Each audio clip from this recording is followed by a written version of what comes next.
Well, in 1960, we moved to Enfield, and it wasn't very long after that I got to meet Jack.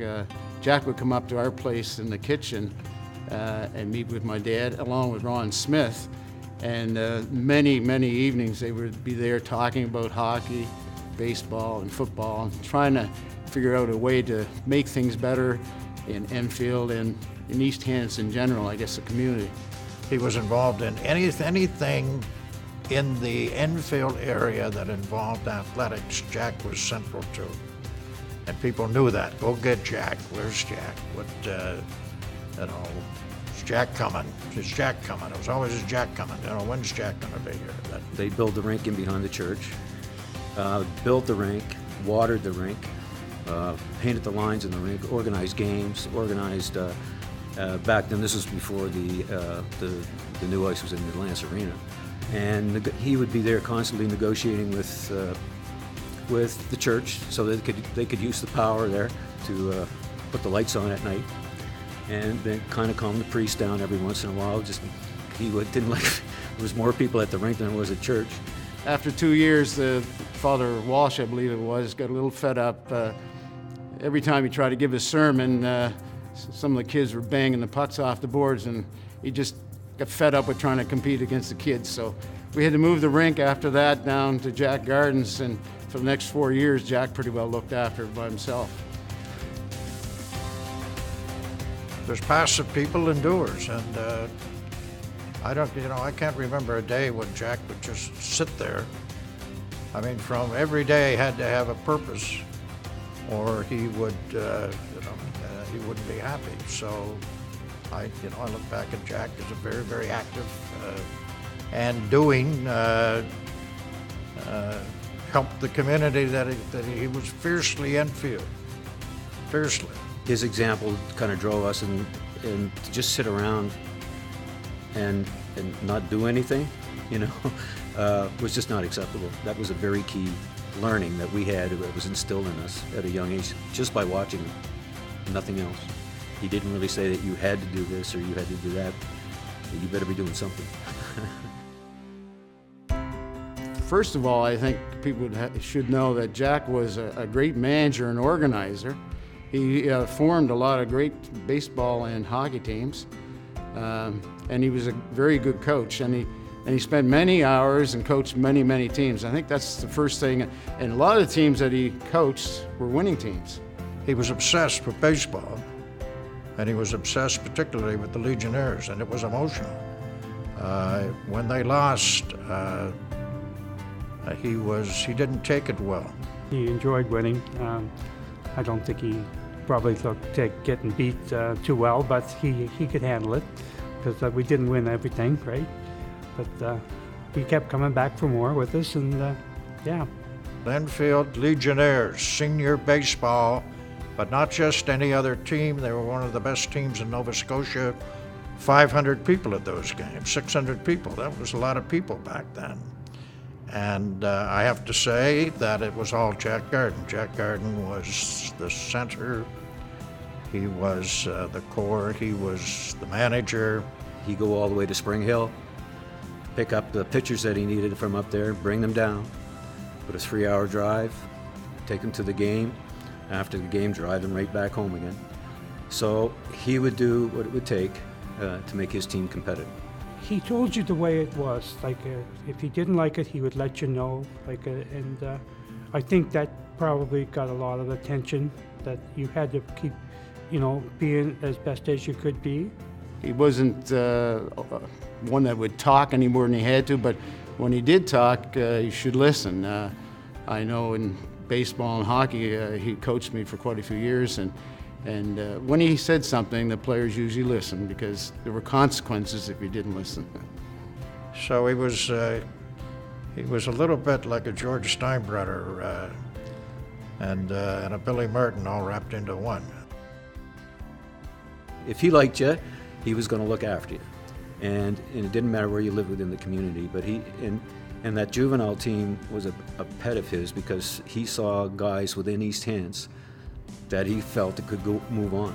Well, I started playing hockey for Jack in the juvenile league, and then when we were, then we went into the senior league, and Jack coached us there and looked after us, and really built a good team there, like with players, and you got to give Jack credit for that because he built our team stronger by getting them. The juvenile team that Jack coached and managed, we had a lot of good players, and a lot of those players went on to play with the East Hants Penguins. So Jack was a builder in such that a lot of the players that played for him went on and played for the Junior Penguins, East Hants Junior Penguins. Jack was just tremendous.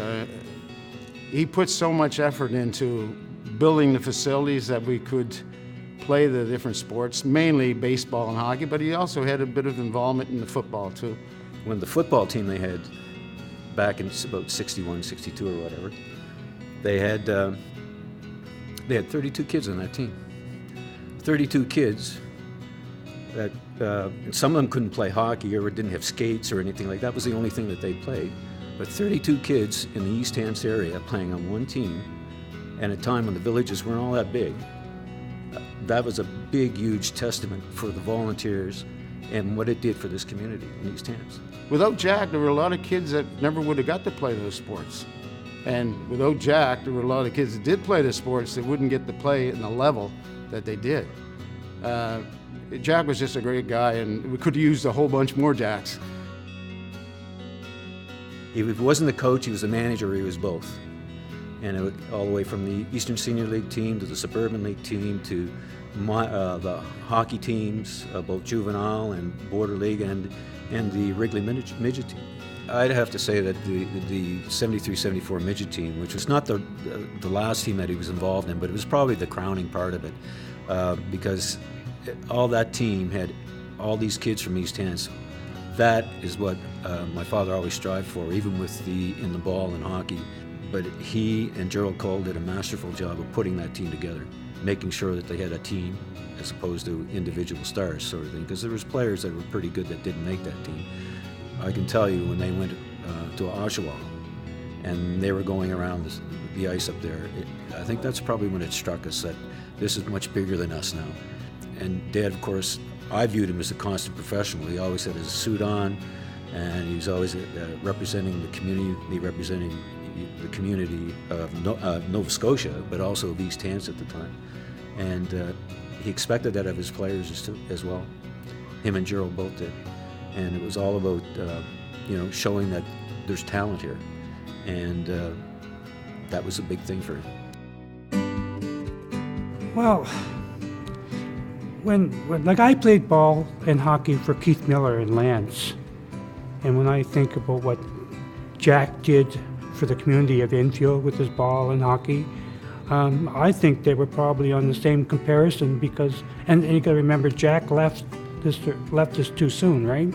So we don't know what all he would have accomplished for the village. And I really feel he was a good builder because he had a lot of us young people playing ball and playing hockey. He probably kept us out of trouble too. It's my opportunity to say some things about a man who was very important in my life and very important in the lives of many other people in that community, who wasn't just an ordinary guy. Jack wasn't ordinary. He was extraordinary.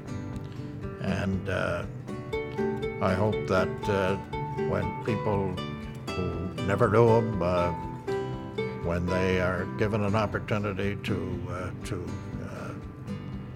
consider his name, will understand that he was somebody who made a difference in Enfield and in the Hants East area. I just think it's great that Jack is being involved, and I'm glad I had the opportunity to talk about it because it got me to think back about all the things that Jack had done over the years, and he was a tremendous asset. And I don't know how a man that had such a big family would find the time to do as much as he did for sports in Enfield, and I think it's great, and I think his family, his friends, and everybody should be very proud of what he's done for not just Enfield, but East Hants. Myself individually and we as a family are very proud and honored to be to have him inducted in the Hall of Fame. If there's anybody that we felt was more worthy, it certainly was our father. And I know there's lots of people, there's a Jack Garden in every community, but we certainly feel that he deserved to be here a long time overdue. 2018 East Hants Sport Hall of Fame inductee, Jack Garden.